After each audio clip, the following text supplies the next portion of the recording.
In the muddy outskirts of Goma, a makeshift camp stretches under tattered plastic taps. A mother like Prudent Kahindo, 32 and exhausted, sits with her 3 children, stitching scraps of fabric for shelter. Life is extremely hard and complicated here. We have no tarpaulin and no food, she tells relief workers, her voice barely concealing desperation. Prudent's story is now common since late 2023. Rwandan-backed M23 rebels have swept through North Kivu, forcing nearly 700,000 people into Goma over the last 2 years. Last month alone, they even seized Goma's Ring Road. Government forces along with allied militias called Wazalendo are fighting back, sometimes alongside troops from neighboring countries such as Burundi, Uganda and South Africa, turning cities and villages into battlegrounds.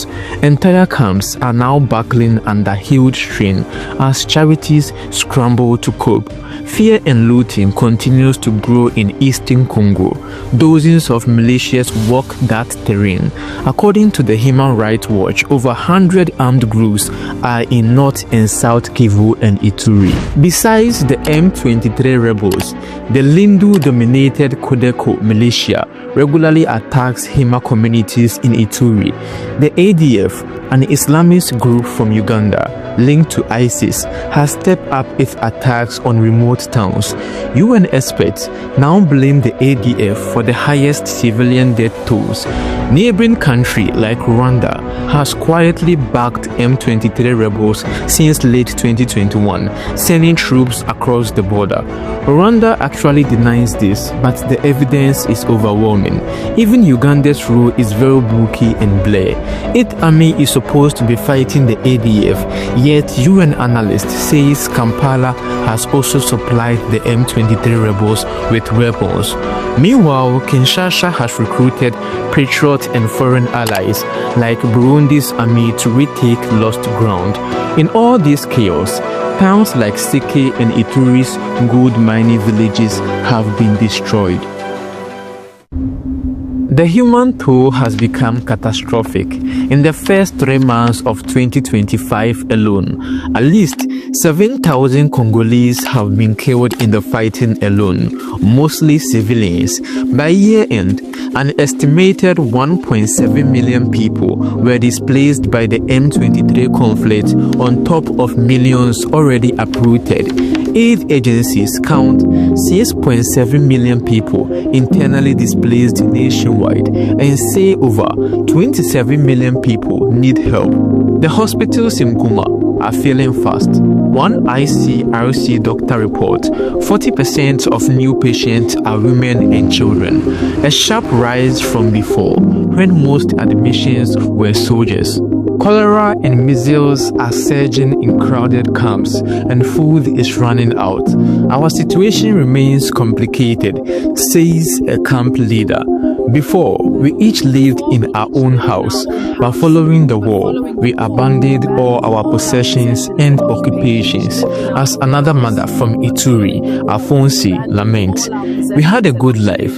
There's no way to go back home. Everything has been destroyed. All I'm asking for is peace. This is Congo's forgotten war, a grinding multi-sided conflict often overlooked.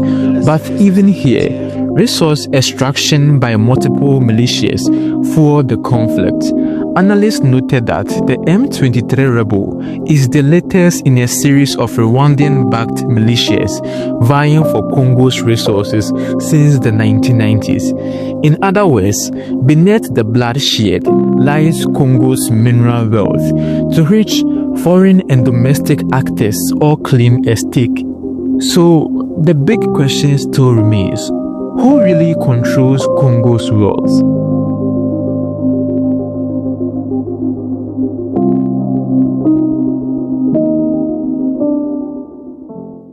The heart of the country's copper and cobalt belt.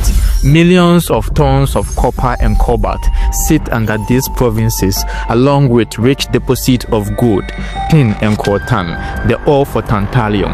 For Congo, however, this bounty has been a case. Long before war, Congo was among the world's poorest countries, despite being among the richest in raw materials. Now, the story of these minerals is one of exploitation on every level. Multinational mining firms and state-backed giants have carved up Congo's earth. Amnesty International reports that the rush to expand industrial mines has resulted in communities being forced from their homes and farmland. Entire villages around Kowezi and other mining towns have been uprooted. Meanwhile, the so-called artisan miners who scavenge surface deposits by hand are squeezed between greedy elite and armed gangs. Militia groups literally tax every ore bag they can find. An investigation by Genocide Watch found that multiple militias exploit the DRC's wealth, controlling mining sites and extorting taxes on miners to fund weapons and terror. In one case, a local journalist discovered a Chinese supplier trading AK-47 rifles to a militia in exchange for access to a gold mine. In short, guns and gold go hand in hand here, and the pipelines of minerals often flow through combat zones. Global corporations also share the blame. Congo's cobalt, critical for smartphone and EV batteries, is mostly bought by companies abroad. Chinese firms dominate the supply chain. For example, the Huayu Cobalt Company, partly owned by China State, is one of the largest traders of Congolese cobalt. Western tech giants are acutely dependent on these minerals. Tesla, Apple, Samsung, and others have all been implicated in securing Congo's 3T ore mines, that is tin, tantalum, coltan, and tungsten, for their components.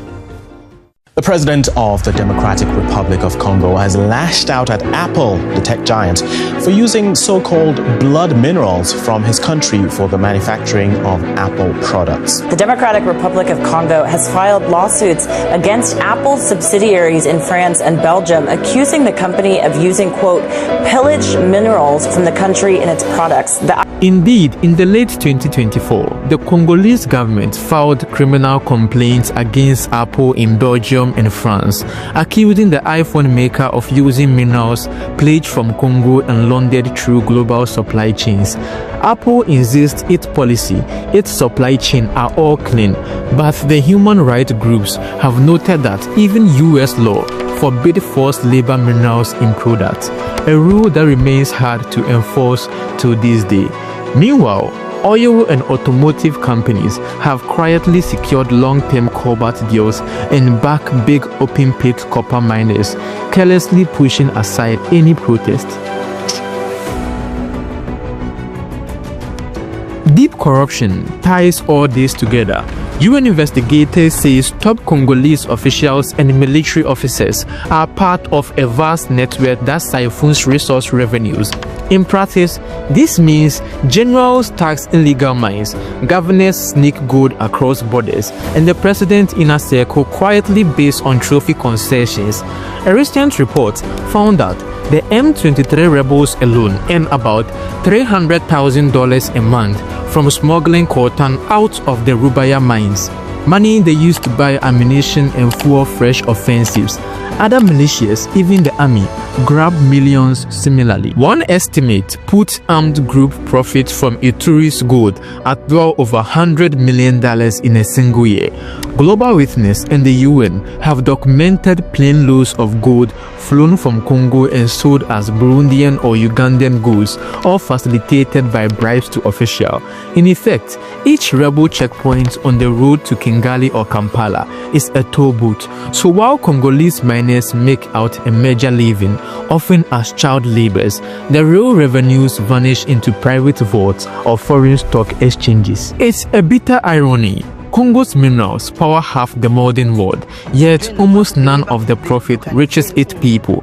Instead, the Congolese are the last to benefit from their own resources. This rapacious cycle of corporate contract, militant extortion, and kleptocratic deals ensures Congo remains rich in minerals but poor in development.